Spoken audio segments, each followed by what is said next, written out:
ஒடுக்கப்பட்டவர்கள் சார்பாக கேட்கிறேன் உரிமை, அடைக்கப்பட்டவர்கள் சார்பாக கேட்கிறேன் உரிமை, ஒடுக்கப்பட்டவர்கள். வணக்கம். தொடர்ந்து பேச்சுரிமை சேனலோடு பயணத்தில் இணைந்திருக்கின்ற நண்பர்கள் அனைவரையும் வரவேற்கிறேன். இந்த எபிசோட் ஹோஸ்டேஜஸாக சிக்கியிருக்கின்ற, பிணை கைதிகளாக நீண்ட நாட்களாக இருக்கின்ற 2 நபர்களுடைய 3 அவர்களுடைய கண்ணீர் கதை தான் இந்த எபிசோட். எவ்வளவு பெரிய கண்ணீர் கதை பாருங்க.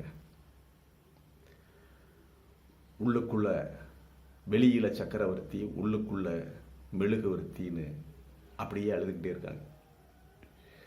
தொடர்ந்து முதுகுல கத்தி வச்சுக்கிட்டே இருந்தா என்னையா செய்யறது?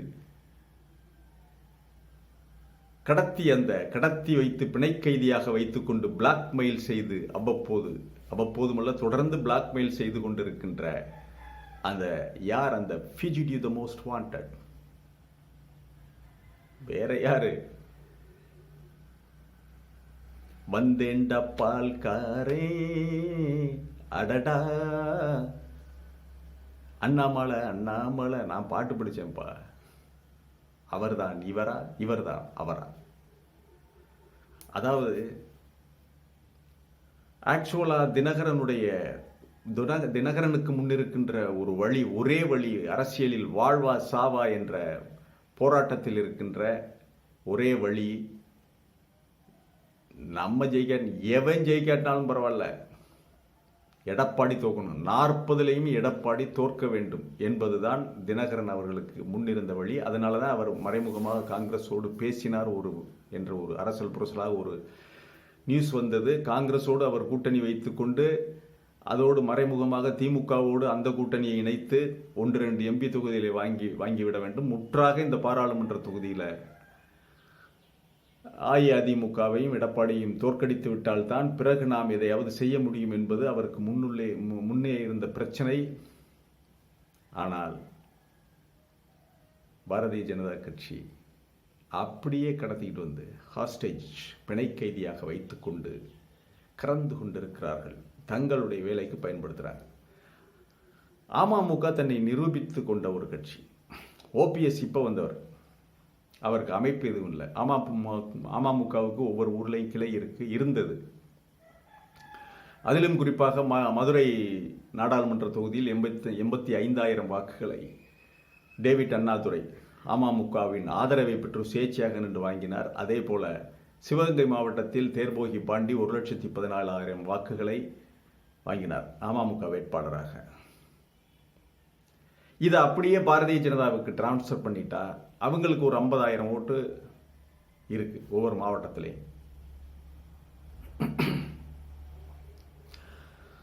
அந்த 50,000 வாக்குகளோடு சேர்த்தால் கிட்டத்தட்ட 2 லட்சம் வாக்குகளை வாங்கலாம். ஒரு பெரிய அளவில் நம்ம பர்சன்டேஜை காட்டலாம் என்பது நேற்று கணக்கு போட்டு அண்ணாமலை இவர்களை எந்தெந்த ஃபைலை காட்டணுமோ, எதை தூக்கி காட்டணுமோ, வாழ்நாளெல்லாம் திகார் ஜெயில் என்றெல்லாம் பயமுறுத்தி பணிய வைத்து இன்றைக்கு பிணை கைதிகளாக அழுது கொண்டே வாக்கு கேட்கிறார்கள். உள்ளுக்குள் அழுது கொண்டு வெளியே சிரித்து கொண்டு வாக்கு கேட்டுக்கொண்டிருக்கிறார்கள். இவங்க பலியாடாக நினைத்து வெட்ட கொண்டு போன பலியாடு எடப்பாடி, அவர் திருப்பிக்கிட்டாரு. அது பலிபீடத்திலிருந்து தப்பித்து சென்ற ஆடு உருமாறி கையில் வீச்சறிவாளோடு இவர்களுக்கு முன்னாலே வந்து நிற்கிறார். யாருடைய தலை உருளும் அரசியல் ரீதியாக $80 மில்லியன் கில். நிச்சயம் எடப்பாடி கிட்ட தான் கட்சி இருக்கு. ஏன்னா கட்சி இல்லைன்னா இப்படித்தான் பிரச்சனை. கட்சி என்ற ஒரு மிகப்பெரிய அமைப்பு எடப்பாடி கையில் இருக்கிறதுனால அவர் நான் பயப்பட மாட்டேன்ட்டார். ஆனால் இவர்கள் அப்படி அல்ல.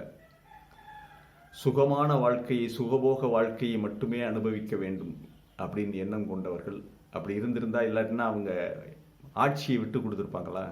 ஆட்சி மூலம் வருகின்ற ஜெயில், அது இது எதாக இருந்தாலும் நீ பார்த்துக்க, எங்களுக்கு உள்ள ஃபண்ட், பார்ட்டி ஃபண்ட் வேண்டும் என்பதைத்தான் இவர்களுடைய தாரக மந்திரமாக வைத்திருந்தாலும் அது கூவத்தூரில் அதுதான் வெளிப்பட்டது. இல்லாட்டினா கூவத்தூரில் இவங்களே ஆட்சியை எடுத்திருக்கலாம். அந்த ஒரு தவறு செய்தது இப்போ எங்கே வந்து நிற்குது? திரும்பிய பக்கமெல்லாம் குறிப்பாக தினகரனுக்கு நிறைய ஸ்பை, அவரை சுற்றி உளவாளிகள் இருக்கிறார்கள். பாஜக உளவாளிகளை போட்டு வச்சிருக்காரு. நம்முடைய ஐபிஎஸ் ஆடு அவருடைய ஃபோன் ஒட்டு கேட்கப்படுகிறது. இல்லைன்னு மறுக்க முடியாது. ஆனால் அதே சமயம் அந்த சசிகலா அம்மா அங்கே உட்கார்ந்துக்கிட்டு யாகங்கள் வேள்விகளை செய்து கொண்டிருக்கிற ஏன் தெரியுமா? பாரதிய ஜனதா கட்சி தோக்கணும். இங்கே வேட்பாளர் நினைக்கிறாங்க பாரதிய ஜனதா கட்சி தோக்கணும்னு அந்த அம்மா அவங்க அதை பண்ணிக்கிட்டு இருக்காங்க. ஏன் தோக்கணும்? தோற்றால் தான் நிம்மதியாக இருக்க முடியும். இல்லாட்டினா இருக்கிற சொத்தையும் பிடுங்கிடுவாங்க. அடுத்து அவங்க வந்தாங்கன்னா 5 வருஷத்தில் இருக்கிற சொத்தையும் பிடுங்கிட்டு அப்புறம் கவுண்டமணி கோஷ்டியோடு சேர்ந்து சோத்துக்கு பிச்சை தான் எடுக்கணும். அந்த அளவுக்கு இப்போவே முடிச்சாச்சு பாதியை. Coimbatore road show, Chennai road show, பொதுக்கூட்டம், சேலம் பொதுக்கூட்டம், அது இது ஆரம்பத்திலிருந்து 5 ஆண்டுகளாக கறந்து பெரிய கறவையாக கறந்து ஒரு தொகுதிக்கு இவ்வளவு கொடுத்துங்கன்னு சொல்லி 2 தொகுதியை தலையில் கட்டி, ஓபிஎஸ்க்கு ஒரு தொகுதியை தலையில கட்டி, பாரதிய ஜனதா கட்சிக்கான தேர்தல் செலவுகள் இதெல்லாம் கொடுத்து இந்த படுவாவிங்க அடுத்த 5 ஆண்டுகள் வந்தால் என்ன செய்வானுங்களோ அப்படிங்கிற பயத்திலேயே ஒவ்வொரு நாளும் நாட்களை நகர்த்தி கொண்டு வாக்கு கேட்டிருக்கின்ற இந்த தினகரன் அவர்கள் மற்றும் ஓபிஎஸ் அவர்களுடைய நிலை எந்த நேரம் என்ன செய்வார்களோ என்று தெரியாது என்பதற்காக கட்டுச்சோற்றில் பெருச்சாளியை வைத்து கட்டிய கதையாக அதன் தின்னுடுமில் உள்ளுக்கு இருக்கிற சொத்தையெல்லாம் அதையும் கண்காணிச்சுக்கிட்டு அண்ணாமலையும் சரியாக பிரச்சாரம் பண்ண முடியாமல் அப்படியே தத்தளிச்சுக்கிட்டு இருக்காங்க. கட்டுச்சோற்றில் பெருச்சாலியை வைத்து கட்டிய கதை என்பது கலைஞருடைய டயலாக். ஏனென்றால் அவர்களுக்கு எடப்பாடி தோற்க வேண்டும். எடப்பாடி முற்றாக தோற்கடிக்கப்பட்டால்தான் அரசியலில் கொஞ்சமாவது வாய்ப்பு இருக்கிறது. அதிமுகவை கைப்பற்றுவதற்கான வாய்ப்பு கொஞ்ச நெஞ்ச வாய்ப்பாகவே இருக்கிறது தினகரனுக்கும் ஓபிஎஸ்க்கும். இல்லாட்டினா அவ்வளவுதான்.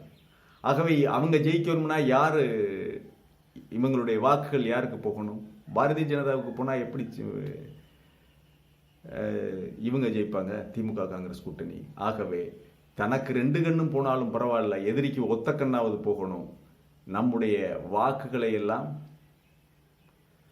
திமுக காங்கிரஸ் கூட்டணிக்கு போடுங்கன்னு தினகரன் சொல்றதுக்கு எவ்வளவு நேரமாகாது. இந்த தொகுதியில் வேணா நான் ஜெயிக்க பார்க்குறேன். இந்த தொகுதியில் ஜெயிச்சாலும் அவர் சுயேட்சை சின்னத்திலாம் இருக்கார், ஓடி போய் எதிர்ப்பு பார்ட்டியில் சேர்ந்துருவார்.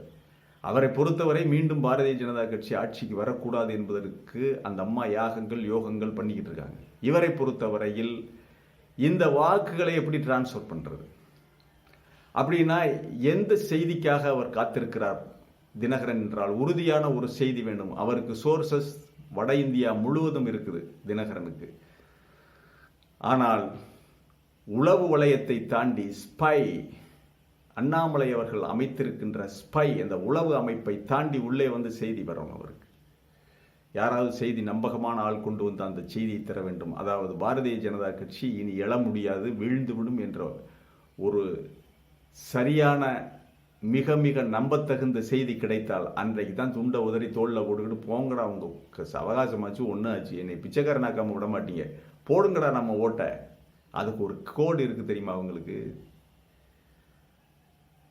திமுகவுக்கு வாமடையை போடுங்கடா, திமுக நிலத்திற்கு வாமடையை போட்டு தண்ணியை பாய்ச்சி விடுங்கடா என்பதுதான் அவர்களுடைய கோட்.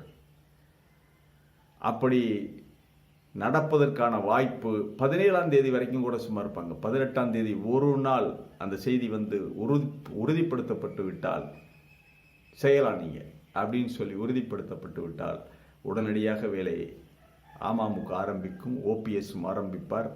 ஏன்னா தாங்க முடியல அவங்களுடைய டார்ச்சர். இவங்களுடைய டார்ச்சர் வந்து ஹோஸ்டேஜஸாக எவ்வளவு நாள் பிணை கைதியாக இருப்பது. அதே சமயம் இன்னொரு விஷயம், ஸ்டாலின் தரப்பிலிருந்தும் நம்பகமான அவருடைய ஆட்கள் டிடிஎஸை சந்திச்சுக்கிட்டு தான் சார் இருக்காங்க. எப்படியாவது 40லும் வெற்றியடைய வேண்டும் என்பதற்காக திமுக கூட்டணி அந்த காயை கச்சிதமாக நகர்த்துகிறது. இந்த உளவாளிகளை தாண்டி வந்து அதே சமயம் அண்ணாமலையும் தன்னுடைய உளவு அமைப்புகளை முடுக்கிவிட்டு கண்கொத்தி பாம்பாக பார்த்து கொண்டிருக்கிறார். கட்டுச்சோத்துக்குள்ள இருக்கிற பெருச்சாளி திங்க ஆரம்பிக்குதாடா அப்படின்னு சொல்லி. ஆகவே இது ஆடுபுலி ஆட்டம். பணைய கைதிகள் இந்த தேர்தலோடு விடுவிக்கப்படுவார்களா? அவர்கள் பாடுபட்டு வியர்வை சிந்தி ரத்தம் சிந்தி அந்த சொத்து பத்துக்கள் காப்பாற்றப்படுமா? மீண்டும் ஒரு காணொளியிலே உங்களை சந்திக்கிறேன். இது வாய்ஸ் ஆஃப் தமிழ் வழங்கும் பேச்சுரிமை சேனல். சேனலுக்கு சப்ஸ்கிரைப் பண்ணிட்டு மறக்காம பெல் பட்டனை அழுத்துங்கள். கமெண்ட் செய்யுங்கள், ஷேர் செய்யுங்கள், பிடித்திருந்தால் லைக் செய்யுங்கள். நன்றி, வணக்கம்.